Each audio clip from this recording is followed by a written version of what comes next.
Olá, meus queridos amigos, muito boa noite. Muito boa noite, muito boa noite para todos vocês. Começando mais uma pílula noturna do nosso amado Evangelho de domingo. Domingo à noite é sempre bom, né, meus amigos? Para a gente poder refletir e se inspirar, né, para essa semana que está começando, para que a gente possa viver uma semana com muito mais lucidez, muito mais harmonia, né? Eu recebi, né, agora há pouco, um vídeo lindo de uma médica geriatra que já faz sucesso, né? Os vídeos dela no WhatsApp, bons vídeos, né, gente? Tem tanta bobagem, né, que o povo passa pelo WhatsApp, meu Deus! Então, coisas boas a gente tem que compartilhar. E esse vídeo é da doutora Ana Cláudia Arantes, uma médica geriatra, pelo que consta nas suas credenciais, que ajuda pacientes terminais a passar por essa fase difícil. Foi minha querida Ariadne, né? Que também é companheira nessa disseminação da luz do Evangelho por onde passa, trabalha no Hospital Regional de Betim e compartilhou comigo. E aí eu refletia e voltava no tempo, bom tempo.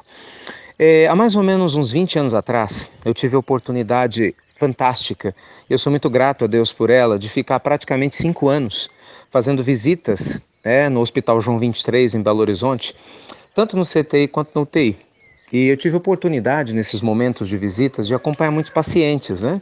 E a maioria deles, infelizmente, em estado muito grave. Então, muitos desencarnaram na oportunidade, né? Eu presenciei algumas vezes, tive a chance também de conhecer os dramas das famílias, acompanhei alguns de perto, era um outro momento da minha vida em que eu conseguia fazer isso de uma maneira mais intensa. E esse foi um período, gente, que me marcou muito. Por quê? Porque mais do que nunca ali, eu percebi como tudo é passageiro. E como a gente perde tempo com besteira, como a gente perde tempo com bobagem, como realmente nós precisamos mudar muito a nossa relação com a vida. Então, quando eu vejo trabalhos lindos, né, semelhantes a essa linha da tanatologia, como a doutora faz lá em São Paulo, como a inesquecível doutora Elizabeth Kubler-Ross iniciou, que foi ela a criadora de todo esse processo da tanatologia, né, de ajudar um paciente terminal, estudar o que ele pensa, o que ele sente, entender como é que é para a família lidar com essa dor durante o desencarne e após o desencarne. Quando a gente aprende um pouco mais a esse respeito. É impressionante como a nossa visão, meus amigos, da realidade, ela se transforma. É disso que eu queria conversar hoje à noite. Infelizmente, boa parte das pessoas só vai mudar a sua relação com a vida na hora de perder alguma coisa. Infelizmente, muita gente vai ouvir centenas de pílulas e continua brigando. Não é assim? Lê o Evangelho 10 vezes e continua sendo egoísta. Eu vejo isso nos grupos, tem alguns grupos de WhatsApp, eu infelizmente não tenho como acompanhar todos, mas de vez em quando eu dou uma olhadinha num ou outro. Gente, é incrível, eu vejo as pessoas brigando.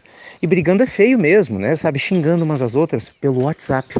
Quer dizer, pessoas que estão se dedicando a ouvir a pílula do Evangelho, dizendo que estão estudando Jesus, brigando.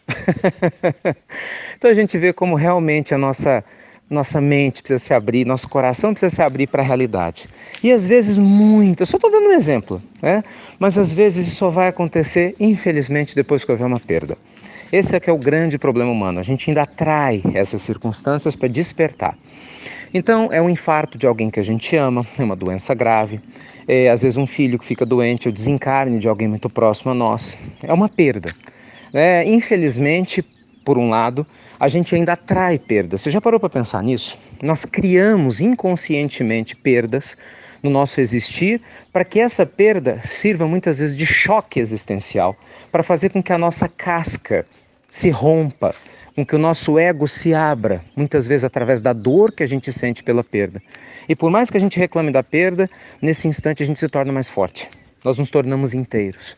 Esses amigos lindos que trabalham com a tanatologia, aliviando a dor desses pacientes que estão sabendo mais ou menos como e quando vão desencarnar, que dão suporte para esses familiares, eles são unânimes em dizer: ame.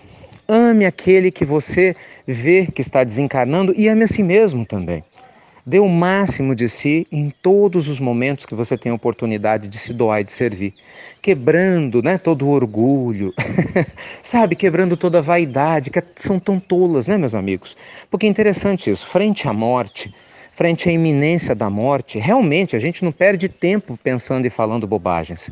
Eu assisti esse vídeo E aí me lembrava de que eu vi e ouvi isso várias vezes na minha época do João 23. Frente ao desencarne iminente, você não vê pessoas pensando em bobagem, como tentar redarguir, né, voltar uma ofensa que lhe fizeram, ou guardar mágoa durante muito tempo, entendeu? Ficar sem conversar com a pessoa que ama, bobagens, com todo respeito ao seu sentimento, mas bobagem, sim.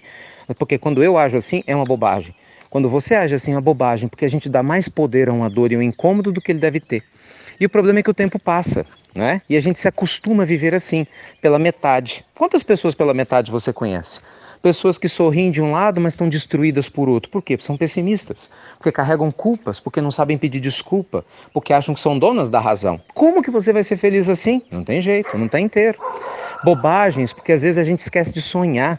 Às vezes você sonha com a sua vida de que você pode fazer uma coisa bonita e legal para agradar uma outra pessoa, e não porque a sua alma realmente acredita nesse caminho.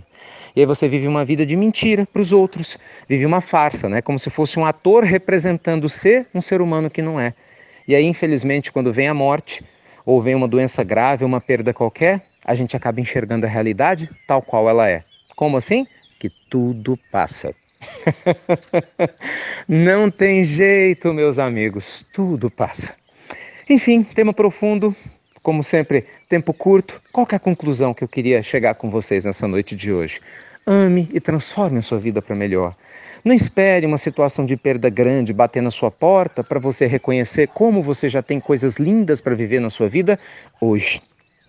Não espere ter que perder alguém para dizer para essa pessoa como ela é importante para você dizer que a ama, que você a perdoa ou que pede desculpas a ela. Sabe, meus amigos, se existe uma forma da gente começar, com certeza, essa semana melhor, é com o coração leve e em paz, inteiros, conectados com a harmonia divina que há em nós. Então veja o que a sua consciência te pede, que você pode e deve fazer, para se sentir mais leve e começar a sua semana de uma maneira bastante suave e positiva. Né? Dizendo para quem você acha que deve, que ama, dizendo para si mesmo como você se respeita e aproveitando cada minuto que a nossa existência nos oferece. Sabe por quê? Porque a gente nunca sabe quando esse minuto pode ser o último. Que Deus te abençoe, linda noite, muita luz e muita paz e, como sempre, até breve e até muito breve.